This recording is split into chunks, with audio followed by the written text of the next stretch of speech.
Muy bien amigos, ¿cómo están? Muy buenas tardes. Estamos aquí el día de hoy para hablar con respecto a la historia de la radio en la provincia de Cañete.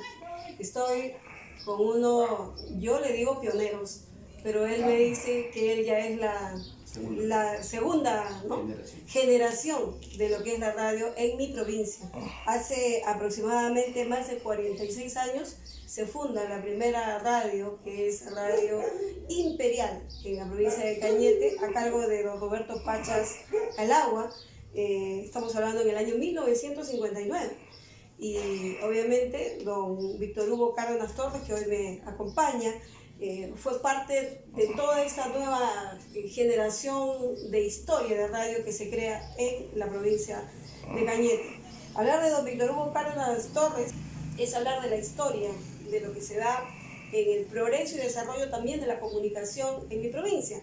Es así como en el año 92 él funda lo que es la Asociación de Locutores del Perú, aquí en Cañete. De igual manera, él funda lo que es el Centro Federado de Periodistas. Él lo preside casi por 5 ocasiones, ¿no?, consecutivas. Y luego de eso es el único en la provincia de Cañete que logra representar a nivel nacional en el Congreso de Periodistas en el Perú. Eso más o menos en el año 96. En todo caso, démosle la bienvenida y dejemos que él nos cuente la historia de la radio en la provincia de Cañete. Don Víctor Hugo, ¿cómo está usted? Muy buenas tardes. Chabelita, buenas tardes. La verdad que es un placer tenerte presente aquí en mi barrio. Quisiéramos conocer, don Víctor Hugo, todo lo que ha sido y lo que significa para usted la radio en nuestra provincia de Cañete, porque no podemos irnos a nivel nacional, no estamos exactamente en la provincia de Cañete. Y entiendo obviamente, porque yo he hecho un recordaris de todo lo que ha sido su labor, pero sé que usted ha alcanzado mucho más. Me he quedado corta, creo, de explicarles. Bueno, cuando hablamos de la historia de la radio en Cañete, tenemos que hablar necesariamente del fundador de la ciencia de las comunicaciones en nuestra provincia. Roberto Pachas Calagua fue un predestinado para fundar la primera emisora en Cañete, Radio Imperial, el 30 de agosto de 1959. Y decía que era un predestinado porque se supone que quien va a fundar una emisora debe ser un hombre acaudalado, un hombre con gran nivel académico, pero Pachas era todo lo contrario, era iletrado. Y era un herrero de la más modesta condición, que no tenía nada que ver con las comunicaciones. Pero por allí algo le dijo, ¿sabes qué? Colócate unos parlantes en los postes de luz y con una consola y un tocadiscos y comienzas a poner música en la parada imperial que estaba en las calles 2 de mayo, 28 de julio. ¿Podríamos decir que así se inició la radio en...? Sí, ese fue el embrión de la radio en Cañete. ¿Cuándo se empieza a hacer el trabajo de locución, por ejemplo?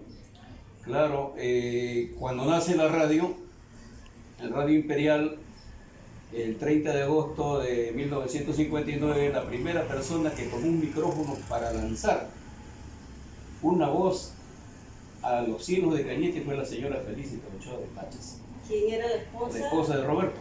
Y fue la primera persona que tomó un micrófono y lanzó las primeras ondas magnéticas a través de una emisora.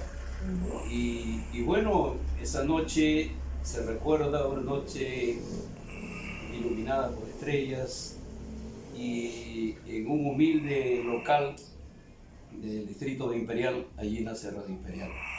Luego Roberto Pachas funda Radio Lunahuaná, la voz del río Cañete le llamaban. Radio Lunahuaná en nuestra provincia de Cañete es uno de los distritos turísticos más reconocidos a nivel nacional. Así es, y luego funda Radio San Pedro de Mala. Se va al norte de Cañete y funda Radio San Pedro de Mala.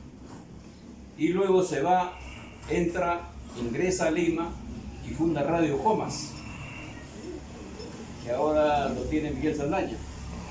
Y bueno... ¿Y que se mantiene por...? Sí, se mantiene Radio Comas. Lo que pasa es que durante el gobierno de Velasco se incautaron todas las emisoras, todos los medios de comunicación, sus antiguos dueños. Todo fue estatizado. Cuando regresó Belaúnde en 1960, en su segundo periodo, su primer decreto supremo fue devolver todos los medios de comunicación a sus dueños. Pero yo no sé por qué razones extrañas Roberto Pacha nunca quiso reclamar las 3 emisoras que le habían convocado. Y bueno, las cosas quedaron allí. Él se quedó con Radio Imperial porque dijo: es la tierra, mi tierra natural, y me quedo allí. Después nace en Cañete Radio FESA, de don Félix Sánchez, los hermanos Sánchez. Diríamos que ya es la segunda. La segunda emisora en Cañete fue Radio FESA, que nace ahí en la avenida Mariscal Benavides, frente al Hospital de Salud. La tercera emisora en Cañete fue Radio ERPA, que luego se llamó Estrella del Sur. Que fue una de las pocas también que se mantuvo en aquel entonces, ¿no? Sí, y fue la emisora de más poder de transmisión en el sur medio del Perú, porque Estrella del Sur tú los escuchabas en Piura, y los escuchabas en Arequipa. Y entonces ya vino la competencia, que es muy importante porque eso permitió que todos los empresarios de Cañete hicieran los esfuerzos correspondientes y comiencen a mejorar las comunicaciones. Y en el caso del señor Roberto Pachas, cuando él hace todo lo que es el inicio, el origen de lo que es Radio Imperial, ¿ya usted laboraba ahí o todavía? ¿Cuándo ingresa usted a trabajar en ese? No, yo llevo todavía en el año 73. ¿Pasado cuántos años de su formación? Algo de, a ver, 60, casi 13 años después. 13 años después. Sí. Y ahí Radio Imperial era la radio pionera y la más escuchada de acá de Cañete. Sí, la más escuchada porque antes se transmitía en amplitud modulada. Y en amplitud modulada la radio llegaba hasta Yauyos y hasta cerca de Huancayo. Y entonces era radio de Cañete y Yauyos. También ingresaba hasta Pisco por el sur. Su equipo era bastante poderoso. Y bueno, se convirtió pues en el medio de comunicación más importante de esta zona. ¿Y había muchos locutores en aquel entonces? No. ¿En Perú, o solamente se mantenían los esposos haciendo programas radiales? No, vinieron algunos como Humberto Guapaya, después vino también Pepe Murga, tío Pepe, después llegó, ¿qué te digo? Ahí llegó también Rolly Cadillo. En aquellos tiempos. Sí, y en Radio Coma llegó el Ronco Gámez, cuando estaba en sus inicios. Por acá pasaron Antonio Restobar, Alberto Ramos Ramito, el mismo Andrés Yatayo Padilla, Felipe García Guamán. O sea, los colegas antiguos toditos pasaron por Radio Imperial, porque fue la primera emisora. Como una escuela, podríamos Sí, decir. como una academia, efectivamente. Y de ahí salieron a otros medios de comunicación. Ya salieron tanto para Cañete como para Lima y otras partes del país. Hoy en día, Radio Imperial, ¿cuál es su situación? ¿Cómo se encuentra? Mira, lamentablemente los medios de comunicación, cuando tienen presencia y cuando tienen influencia en la población, significa un elemento incómodo para quienes están en el poder. Y con Radio Imperial se da algo paradójico, porque en el año 2000, cuando entró Fujimori, en el año 2002, Fujimori hace que Alan García se vaya al Perú. Alan García se va a Colombia y desde allá comienza a escribir artículos para el Perú. Pero Fujimori, por intermedio de sus operadores políticos, había mandado a advertir a los medios de comunicación del país que no transmitan nada de Alan García, o de lo contrario podían ser sancionados, de alguna forma censurados. ¿Usted cree que en aquel entonces esa política, de cierta manera, intervino en los medios de comunicación un poco deteniéndolos, o como A unos atemorizándolos y a otros comprándolos? Tú sabes que Montesinos compró casi todos los medios de comunicación del país. y en el caso de Y fundó los Radio Chicha. El Radio Imperial no quiso arrodillarse con el gobierno ni de Fujimori, ni de los otros que habían pasado como el belaundismo y el primer aprismo. Entonces, cuando Alan García se va a Colombia, comienza a escribir. Yo en ese tiempo tenía el programa sabatino, programa político, debate público, tanto en Radio Imperial como en Radio San Pedro de Mala. Pacha compró después otra vez otra emisora y le puso Radio San Pedro de Mala. Entonces yo trabajaba los sábados con debate público en Radio Imperial y los domingos trabajaba en Radio San Pedro con debate público también. Y llevo los cassettes que me mandaba Alan García a través de Agustín Mantilla. Me traía su cassette y yo decía, ¿pero por qué me van a prohibir? Si hay libertad de opinión. Y yo voy a hacer que se respete el derecho que tiene Alan García de que se escuche. Yo no le tengo miedo al fujimorismo. Entonces comencé a publicar, a difundir los cassettes que mandaba, y hasta que tengo en archivos por ahí los cassettes de Alan García. Usted en aquel entonces fue muy frontal en esa política que se aplicaba un poco de tratar de manejar a los medios de comunicación. Y el fujimorismo logra cerrarlos, pero con artimañas. Agarran y en el Ministerio de Transporte le arrancaron algunas páginas del expediente de Radio Imperial para ellos justificar así: cerramos Radio Imperial porque no reúne todas las condiciones. Si teníamos cerca de 50 años, uno va a reunir todas las condiciones. Por supuesto. Entonces llamé a Anastasio Vega, congresista, y le digo, mira, esto lo voy a llevar a la Sociedad Interamericana de Prensa Internacional. Este es un abuso y es un atropello. Entonces me dijo, no te preocupes, mañana mismo hablo con mi ministro de Transporte. Y lograron levantar la sanción y nos devolvieron la autorización. Pero eso fue por defender el derecho a la opinión pública de Alan García. Claro, la democracia, nada más. Ya. Porque Yo no soy aprista ni nunca lo sería, ojo, por si acaso. tampoco fujimorista. Ya, tampoco, menos. Guácala. Entonces, ¿qué pasa? Mira lo que son las cosas. Por defender la libertad de opinión de prensa de Alan García, nos quitan la autorización. Y cuando entra Alan García, y tengo por ahí un libro que en algún momento te lo voy a enseñar, él escribe un libro que dice la radio está más cerca de la gente. Y ahí me nombra programa, radio, mi nombre, todo, agradeciendo en sus libros por haber defendido su radio opinión. Y me envía una carta, aparte una carta personal, donde me dice, tal día voy a estar por Cañete y te voy a ir a visitar. Sí, bueno, lo dejo ahí.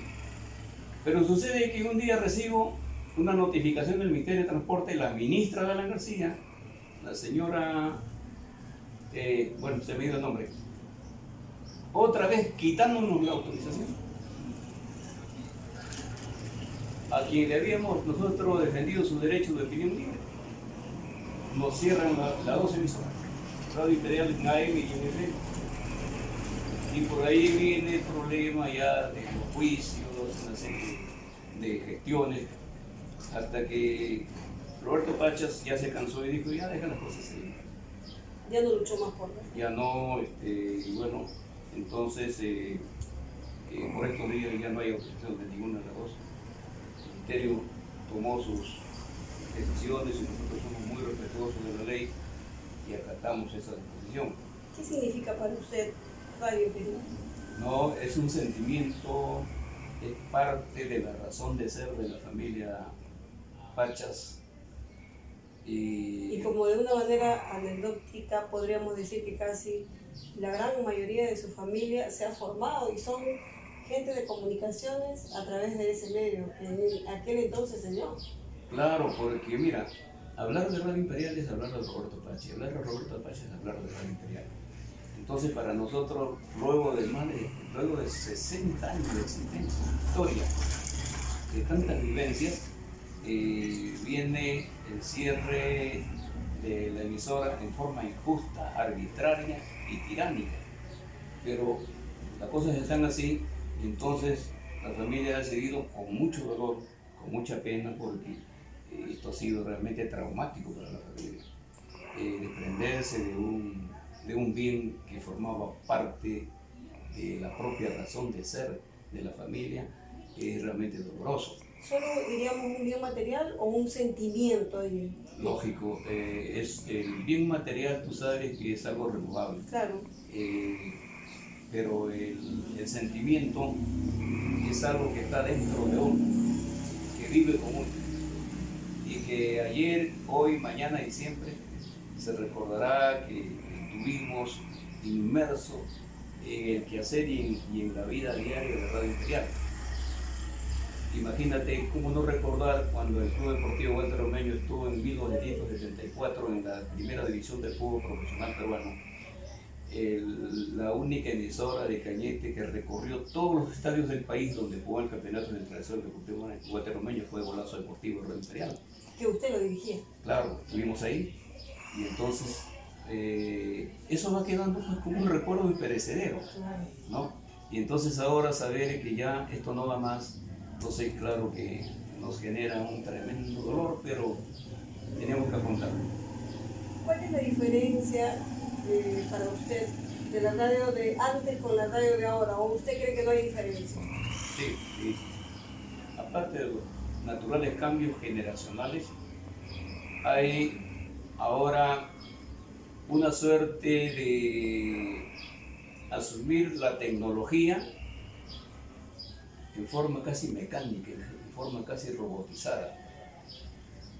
Ya no hay la creatividad natural que antes tenía un locutor cuando tomaba un micrófono, previamente había estudiado, se había preparado o tenía un gran manejo del idioma. Hoy día cualquier persona te alquila un programa en radio o en televisión y dice barbaridades. Y tú sabes, Chabelita, que cuando tú dices algo por un micrófono, si dijiste una pachotada, ya lo dijiste, ya no hay manera de tenerlo en el aire o con un borrador, borrarlo. No hay forma de corregirlo, de ¿no? corregir, ya no. En la radio no es imposible. Ya no, claro. Entonces, por eso antes había un poco más de cuidado en ese aspecto, más ética, y el locutor era un verdadero maestro del micrófono, y habían especialidades como el maestro de ceremonias, que era un tipo muy preparado. En Cañete yo recuerdo uno de los mejores, indudablemente, Pepe Quiroz. Que estuvo en Panamá Plus y que parece que ahora está por Chile, ¿no? Sí, claro que pasó también por Radio Imperial, compartimos con él trabajo y en Golazo Deportivo, él era el relator. Y tengo muchos recuerdos de mi generación, pues estamos con él, con Santiago Cudías, con José López. Esas generaciones. Sí. Algunos aún permanecen con vida y otros definitivamente Sí. ya no están más, ¿no? Pero igual se les recuerda con mucho cariño. ¿Qué diría usted? Estamos a celebrar próximamente prácticamente un centenario de lo que es la historia de la radio, ¿no? Que es amplia, grande. ¿Qué le diría usted? ¿Cuál sería un mensaje ahí para todos aquellos que les gusta la radio, ¿no? Bueno, sobre todo tomar conciencia de lo que significa la radio. Mira, Chabelita, la televisión tú tienes que mirarla y estar mirándola detenidamente, dedicada a mirar la televisión para entender lo que te va a decir.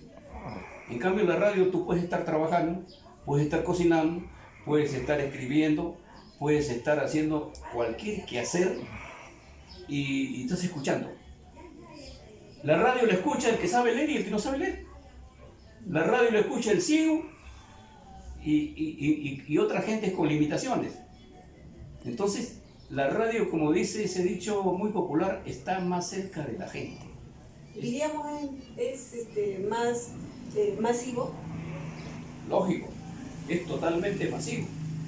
Porque, mira, trayendo el tema aquí a Cañete, cuando tú tienes un programa en radio, digamos a las 7 de la mañana, a esa hora el pueblo cañetano sintoniza tu programa porque le vas a contar todas las ocurrencias de Cañete. En ese momento ya no hay radio programa, ya no hay radio exitosa, ninguna emisora nacional. La gente quiere escuchar lo suyo, quiere escuchar lo que sucede en su pueblo, en su provincia, ¿no? en su lugar de origen. Y entonces solamente esa noticia, esa información, se la vas a brindar tú. Y cuando haces algunas entrevistas muy importantes que van a transmitir cultura, que van a transmitir entretenimiento, que van a transmitir conocimientos, lo haces porque estás formando conciencia y opinión pública. Entonces, tú sin darte cuenta a veces eres una maestra, eres una docente que estás en las ondas magnéticas llevando y transmitiendo y difundiendo esos conocimientos, esas informaciones y ese entretenimiento. Esa es la radio.